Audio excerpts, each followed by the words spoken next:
বোঝাচ্ছি। আমি বললাম একটু আগে কি বলছি? সময় অতিবাহিত হওয়ার সাথে, সাথে বিক্রিয়া সংঘটনের সময় অতিবাহিত হওয়ার সাথে, সাথে বিক্রিয়ক থেকে উৎপাদের পরিমাণ ধীরে, ধীরে কমবে। আবার উৎপাদ থেকে বিক্রিয়কে ফিরে আসার পরিমাণ ধীরে, ধীরে বাড়বে। কিন্তু এমন একটা অবস্থা হবে যে বিক্রিয়ক থেকে উৎপাদ যে পরিমাণে উৎপন্ন হচ্ছে, আবার উৎপাদটা ভেঙে বিক্রিয়কে সেম একই পরিমাণ একই হারে ফিরে আসতেছে, বাম দিকে আসতেছে।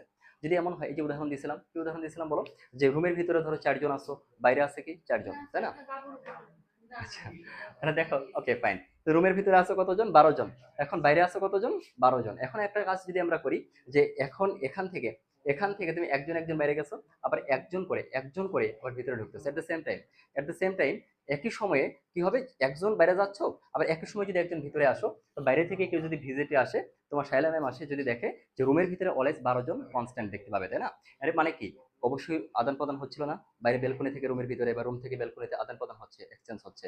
এর মানে বিক্রিয়ক থেকে উৎপাদ বা উৎপাদ থেকে বিক্রিয়কে এক্সচেঞ্জ হচ্ছে, আদান প্রদান হচ্ছে, বিক্রিয়া বামে এবং ডানে সংঘটিত হচ্ছে, তাই না? এখন বাম থেকে ডানের সংঘটনের হার এবং ডান থেকে বামে মানে কি উৎপাদ থেকে বিক্রিয়কে ফিরে আসার হার যদি সমান হয়, যেই মোমেন্টটা, এটাকে আমরা বলছি রাসায়নিক সাম্যাবস্থা, তাই না? একই কথা বলছি, একটু আমার দিকে তাকাও। এখন আসো এই জায়গায়